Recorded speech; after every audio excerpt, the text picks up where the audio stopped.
What's up, everybody? First of all, Happy New Year. Hope you and your family had a great holiday season. 2024 is gone. And in this video, instead of me just doing a, my favorite or my top 10 sneakers of the year, I wanted to just recap, 2024 in general as far as the sneaker world, sneaker community, and go over some of the, highlights and things that happened in 2024. Towards the end of the video, I will give you my top 5 sneakers that I purchased in 2024. Definitely check that out. You'll be surprised at the ones I chose. So with that being said, let's jump right into it. All right, so let's start talking about Nike. 2024 for Nike didn't seem to have been a great year for Nike. There have been many articles and news floating around mid 2024 about Nike's struggles with revenue, basically, right?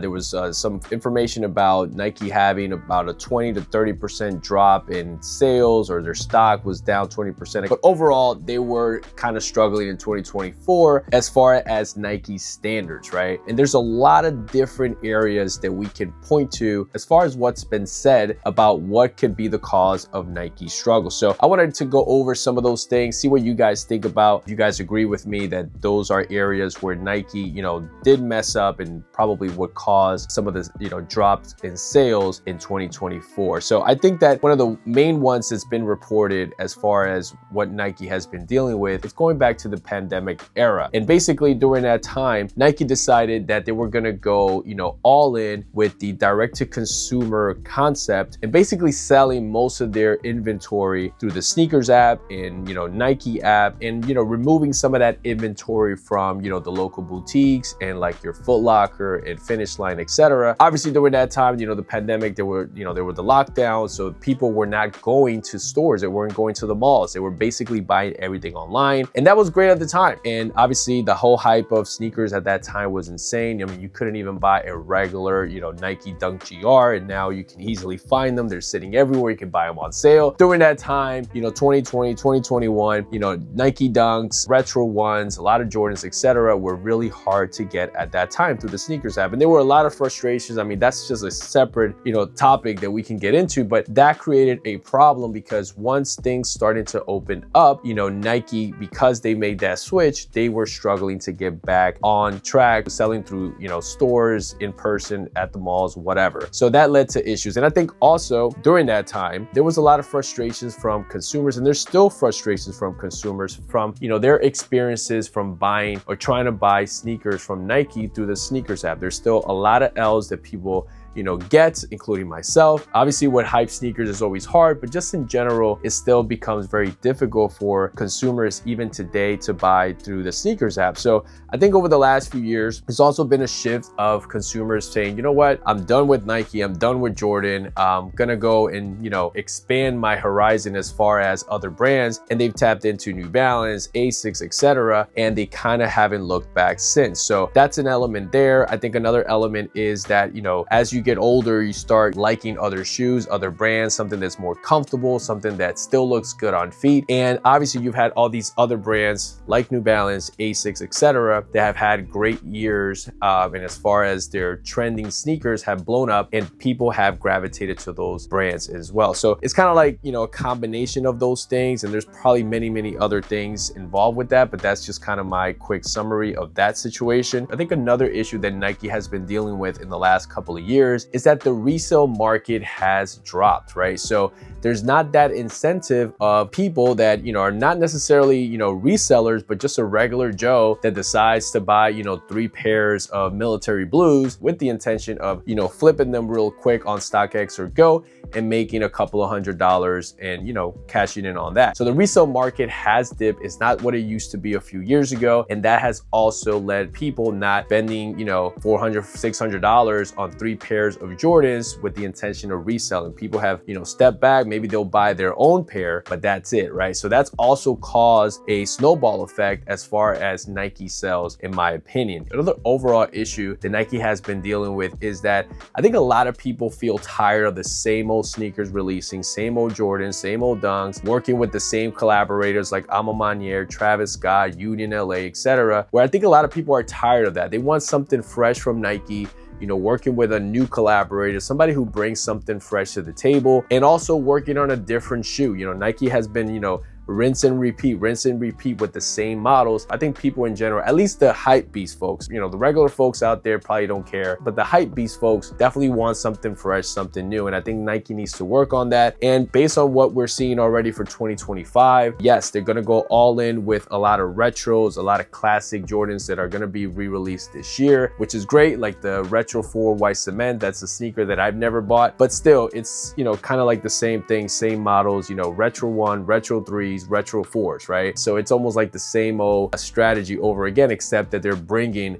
those classic colorways, which most of the fans are going to feel that nostalgia and going to try to cop. And finally, another area where I think Nike has been losing some ground is in the sneaker running game. You know, running sneakers, like actual running sneakers, have become more popular over the last few years. And it's not just Nike dominating that area. You know, Nike was first created as a running sneaker company, but over the years, you know, obviously they got into basketball, etc. But, you know, they're not dominating that category anymore. You know, you have brands like New Balance, Asics, Saucony, you know, Brooks sneakers, On sneakers, etc., who really have a good market share in that category of running sneakers that Nike doesn't dominate anymore. So that might be a small category in my opinion. Again, I'm not looking at numbers. It's kind of hard to really get numbers online and find out exactly what, you know, the numbers really look like. But this is just, you know, my gut feeling based on what I'm seeing, based on what I'm hearing, that I think is definitely tapping into some of the, you know, Nike market share in general. Some of the releases that Nike had last year, you know, I'm not gonna name them all. They had pretty good releases in general. You know, some of my favorites that I actually wrote down just to remind myself,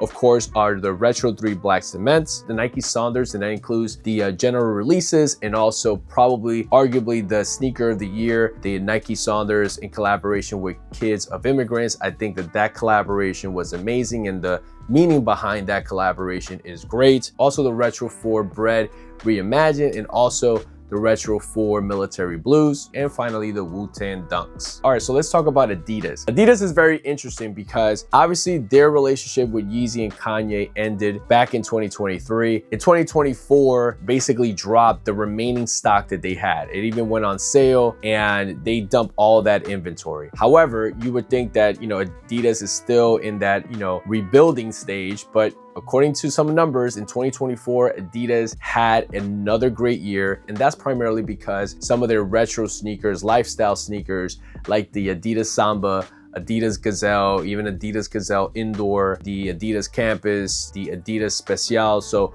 you had all these classic models from Adidas just being, you know, at the right time, at the right place, because that type of sneaker became such a trend.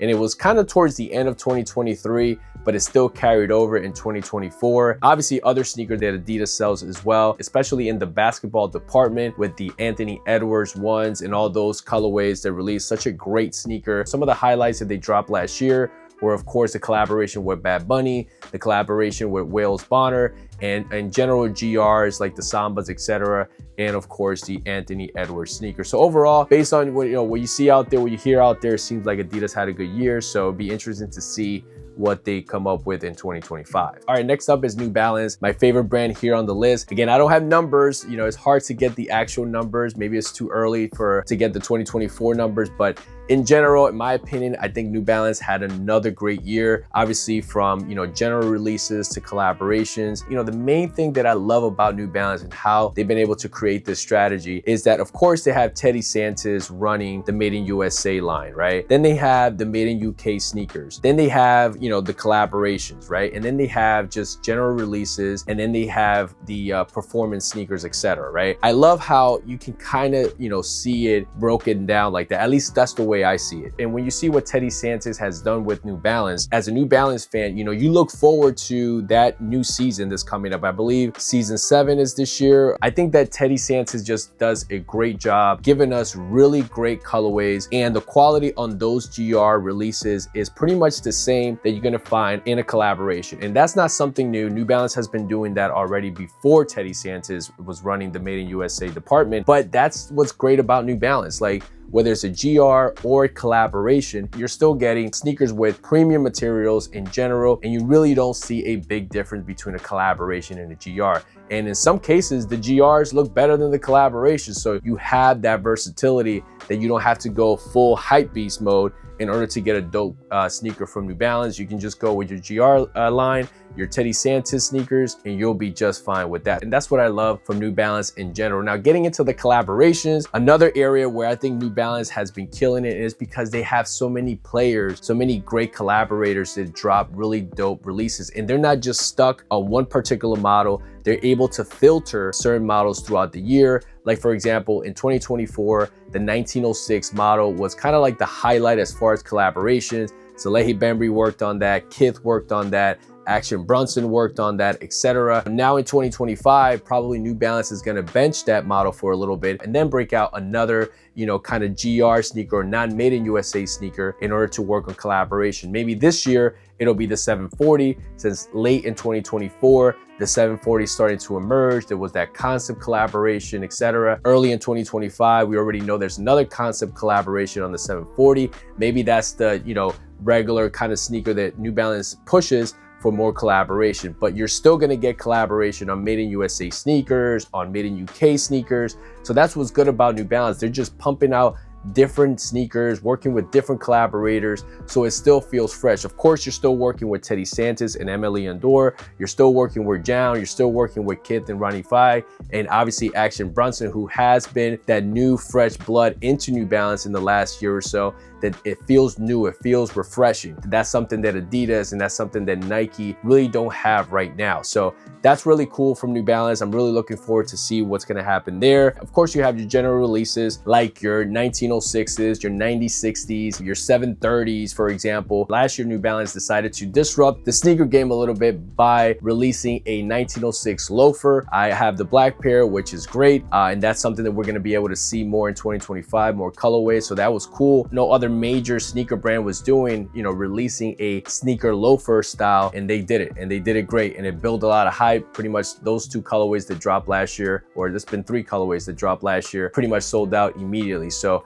definitely a cool strategy there by New Balance. And of course, you have your performance sneakers, running sneakers, basketball sneakers from them. They're definitely doing a good job there as well. They have pretty good athletes, signed to the brand. Some of the highlight sneakers from New Balance, of course, pretty much most of the Teddy Santis GR sneakers, your Joe Freshgood collabs, Action Brunson collabs, which in some people's list has the Rosewater as sneaker of the year. I really can't argue with that one. That sneaker looks amazing. You have your Salehi Bembry collabs, your Kith, Ronnie Fai collabs. I mean, the list goes on. Jown collabs. I mean, and I'm missing names here, people. I don't, we'll make a video for 30 minutes if we go into that. But there are so many good collaborators that New Balance works with. It's great, but it's not good for our pockets. So I'm just saying. All right, so next on the list is Asics. Man, what can I say about Asics? In 2024, Asics, come on. Asics just had a great year in 2024 for models like a classic Kayano 14, a Gel 1130, GT 2160, a Gel NYC 2055. The list goes on with them too. And again, for them, in the last couple of years, is like being in the right place at the right time, because the early 2000s running sneaker became such a huge trend that they just were able to take advantage of that. And nobody, in my opinion, nobody does a metallic overlay better than Asics. That's just my opinion. And took advantage of the situation. They did really cool collabs with Kith, Ronnie Fai really working with Asics. You also had Jown that worked with them. You had Hidden NY. You had Earls, which is one of my favorite sneakers of the year in 2024. The list goes on with them as well. And again, with Asics was cool, and you're seeing a lot of people, rocking Asics. Like I was in Puerto Rico a couple of weeks ago, and I was gonna mention this about New Balance too. Before you would go to Puerto Rico, most of the people, like people that live in El Barrio or from El Caserío, most of the time they're gonna wear Nikes and Jordans. Let me tell you guys, the amount of New Balance 9060s and Asics that I saw in Puerto Rico was like, bro, like it's crazy. And I was kind of, it felt good because, you kind of get tired of seeing the same old sneakers, same old models. So that was cool to see that you're seeing, different areas just taking in and rocking other brands. Like even here in Jersey, like I see it all the time. If you go to the mall, you go somewhere, you're going to see different people rocking different sneakers, which is great. That's what it's all about. You're supposed to, just try different things, try different brands. Don't get stuck with one brand and not try anything else. So, you know, Asics this year, again, with the collaborations, also Above the Clouds, forgot to mention them. So really cool stuff there by Asics. Looking forward to see what they have in 2025. So the last brand that I want to talk about is Saucony. I think Saucony also had a really good year. Basically, their collaboration with J Tips, who in my opinion is like the Joe Fresh Goods of Saucony. He brings that new flavor, making these models, you know, cool, right? You know, some of those colors I'm not a huge fan of, but I do appreciate what he's doing, and the sneaker is different. You know, sometimes you just got to be different in order to, you know, stand out a little bit, and then you open that door to do other things and go from there. So for him, he's been very different on the things he's been doing with Saucony, and it's been working. Another cool collaboration that dropped in 2024 also is one of my top 5 sneakers of the year, is the Minted New York and Saucony collaboration in the Triumph 4 model. That sneaker, that colorway is just great, and I'm glad I was able to cop that one, and it's one of my favorite sneakers that dropped last year. And again, Saucony is one of those shoes kind of similar to, you know, Asics, similar style sneakers as far as materials, but they're also very comfortable, and they also have a long history. Like, Saucony is not a company from, you know, 30-40 years ago. They've been around for a long time as well, and it's cool to see that they're, you know, having their comeback and people are enjoying them. You know, they've had